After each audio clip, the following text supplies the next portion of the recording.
Hoje eu vou te contar um pouquinho sobre sombra e valor tonal. Fala galera, bom dia, boa tarde, boa noite. Para quem não me conhece, meu nome é Pedro Couto. Eu sou tatuador, artista plástico e empresário. Criei esse canal para difundir um pouco os meus conhecimentos referentes a todo tipo de arte. Nesse vídeo de hoje eu vou mostrar um pouquinho sobre maneiras de representar valor tonal ou fazer sombra. Algumas dessas maneiras são pressão, pontilhismo, achura cruzada e bagunça ou rabisco. Eu vou explicar melhor sobre isso, escala dos lápis já já. E no mais, se você ainda não é inscrito no canal, se inscreve, deixa o like, ajuda a divulgar o vídeo e ajuda o canal a crescer se quer ver cada vez mais conteúdo aí, beleza? Obrigadão. Eu vou mostrar algumas maneiras de fazer um degradê, fazer o valor tonal utilizando uma caneta, né? Ou pode ser aplicado ao lápis. Essa caneta específica, quando a gente faz um traço com ela, não tem variação. Se eu faço forte ou fraco, rápido ou devagar, não muda muito. O rápido às vezes vai ter um pouquinho menos de tinta, o traço pode ficar um pouquinho mais falhado assim, mas você pode ver que até não é muito sólido. Uma caneta Bic, por exemplo, ou um lápis vai ter o mesmo efeito. Se a gente aperta, fica mais grosso. Se a gente faz fraco, fica mais fino. Se a gente faz rápido, também dá um efeito igual ao fraco. A menos que a gente force enquanto faz rápido. Enfim. Então a caneta e o lápis, vou pegar um lápis aqui também de exemplo. Aqui eu tenho uma série de lápis, indo desde o 2H, passando aqui por H, HB, 2B, 2B de novo, 4B e 6B. Você pode ver que eu uso muito 2B, tem até 2 e um tá bem gasto. Principais, né? Vai ter o F também, mas o que a gente mais usa é o H, HB e B. Considerando o quê? Claro, médio, escuro. Quanto maior o número do B, 2B, 4B, 6B, mais escuro. Quanto maior o número do H, mais claro. 2H, 4H, mais claro, beleza? Com um lápis 2B ou uma caneta, você consegue fazer esse efeito aqui, ó. Apertei, tá bem escuro. Vou o quê? Vou dando uma leveza na mão, fazendo cada vez mais leve até o quê? Até ir clareando. A gente vem aqui, pode ir refazendo, sobrepondo camadas para dar um degradê mais bacana, mais sutil. E você pode gastar o tempo que quiser, que quanto mais tempo, mais bonitinho fica. Caneta é o mesmo efeito, eu fiz aqui, né, para exemplificar, vou até fazer de novo. Apertando muito e vai dando leve. O contrário também pode ser feito, você pode começar com leve e vai apertando cada vez mais.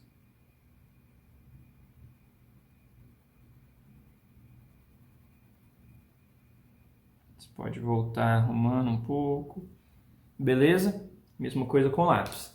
Os lápis se complementam. Na caneta vai ser o mesmo tom em geral. Tipo, normalmente as canetas pretas vão ter um preto parecido. Agora o lápis você pode fazer um degradê mesclando. Vamos pegar aqui, por exemplo, um H e pular do A. O mais correto seria a gente começar com H.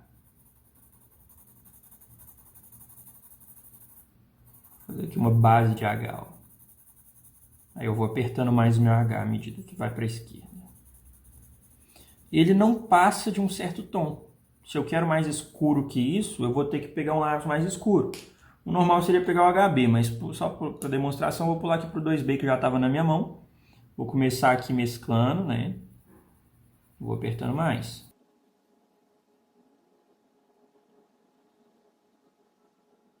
E a gente vai fazendo essa mescla. A gente pode usar o dedo, pode usar uma ferramenta chamada esfuminho, pode usar papel toalha, papel higiênico, pode usar um paninho, algodão, cotonete para dar uma mesclada extra assim. Eu não gosto disso. Não recomendo porque quando você esfuma, sombreado, ele pode até ficar muito lindo e tal, mas ele perde a identidade. Cada um tem uma forma de dar o sombreado, vai ter gente que vai fazer isso mais espaçado, vai ter gente que vai fazer com linhas. E quando você esfuma, você perde a identidade, vira só um esfumado, tá vendo? Você perde o seu jeito, a sua assinatura de sombrear. Então, voltando ao assunto aqui. Vamos pegar essa caneta, por exemplo. Essa caneta, como eu expliquei, ela não varia, né, a cor dela ou a espessura. Então, a primeira opção, que é essa pressão, a gente não consegue com ela. Mas todas as outras aqui a gente vai conseguir. A segunda opção seria o pontilhismo. A gente vai acrescentando pontos, como o nome diz. E quanto mais pontos a gente coloca na mesma região, mais escuro parece. Eu fiz aqui anteriormente com a caneta Bic, até mais bem feito. Tá vendo? Todos os pontos têm o mesmo tom. Todos são pretos da mesma forma, mas quanto mais acumulado tá, mais escuro parece. Aqui é um exemplo com a caneta Bic. Aqui o pontilhismo também. A gente pode usar a achura comum, que são essas linhas.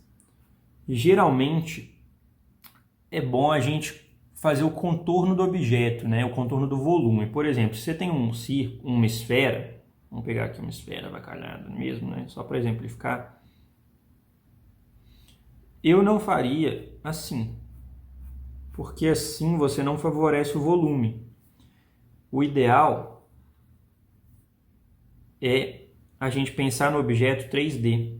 Então aqui, ó, vamos supor que ele é 3D. É assim que você deveria fazer. Você favorece. Aí vamos supor que aqui está mais escurinho. Então a gente vem com a linha. Quanto mais linhas próximas, é um pouco a ideia do pontilhismo. Quanto mais linhas próximas, mais escuro parece. Repara como essa área parece mais escura do que essa agora.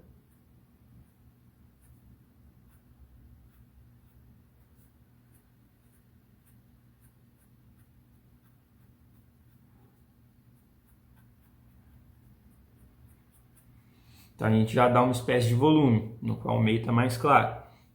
A gente pode usar o crosshatch, né, ou a achura cruzada. Esse aqui foi o exemplo de um sentido só. A gente pode diferenciar tanto, né, na questão de camadas, né, ficar sobrepondo e tal.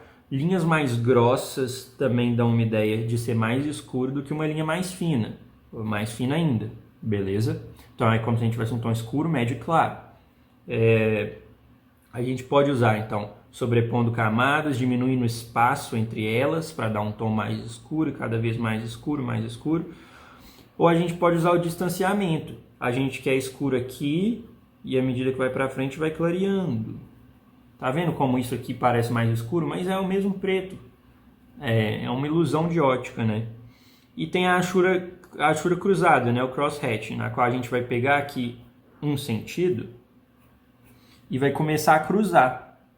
Então a gente tem aqui uma camada, agora vamos fazer uma camada mais escura, na qual a gente vai ter essas linhas verticais e linhas diagonais. Agora uma camada mais escura ainda, vai ter essas linhas verticais, linhas diagonais e linhas horizontais, por exemplo. Olha como parece ainda mais escuro. Como se a gente tivesse 1, 2, 3 tons. Vamos para o quarto? Vamos para o quarto. Linhas horizontais, diagonais para cá, horizontais, eu falei horizontais antes, né? Era verticais. E agora diagonal para esse lado. Olha como está mais escuro ainda. E assim a gente vai indo. Quanto mais a gente sobrepõe e vai cruzando os sentidos, mais escuro vai parecer. Até que chega um momento em que, ó, a gente vai ter, por exemplo, horizontal, vertical, horizontal, diagonal para um lado, diagonal para o outro, sobrando pouco espaço. A gente pode vir até pegar uma diagonal que não é nenhum das duas anteriores, então uma diagonal assim, quase reta. E a gente vai criando tons cada vez mais escuros, até chegar no que seria um preto absoluto, né? De tanto sobrepondo os sentidos. Eu evitaria esse. Eu deixaria assim, tá vendo? Com certos brancos, para mostrar que é uma achura. Porque se você faz um preto chapado, você foge um pouco disso. Mas pode ficar muito bonito também essa mistura. E a gente tem o que eu vou chamar de bagunça, rabisco. A gente vai fazer um rabisco com a mesma ideia do pontilhismo. qualquer sentido, de qualquer jeito mesmo, vai criar uma textura assim. E quanto mais rabisco tiver na mesma região, menos branco do papel a gente vê, mais escuro vai parecer. Então, ó, o rabisco aqui, à medida que ele vai para frente, ele vai ficando mais claro. Mas ele está realmente ficando mais claro? Sim e não. Na prática, as linhas são da mesma cor. Mas quando a gente repara, por ter mais branco do papel em volta, a gente pensa, nosso olho vê como algo mais claro ou mais escuro. Mas tudo é o mesmo tom de preto, beleza? Vou fazer um círculo, uma esfera aqui com isso. Demarcar mais ou menos minha esfera.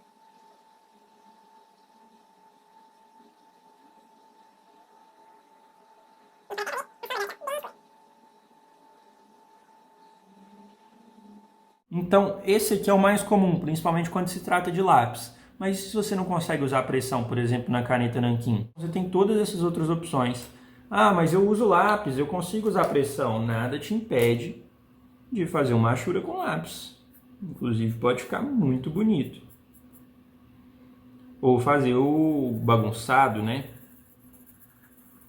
Aí você pode até misturar um pouco a pressão com as outras técnicas, porque o lápis te permite isso, a caneta Bic também.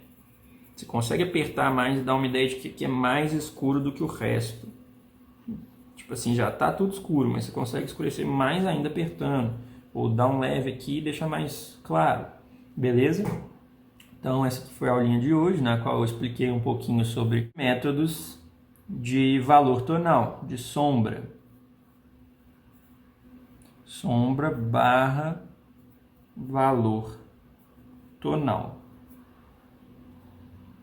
Então vamos exercitar isso um pouquinho, aprender a aplicar texturas, né, tudo mais. Fazer uns exercícios sobre isso para poder avançar mais.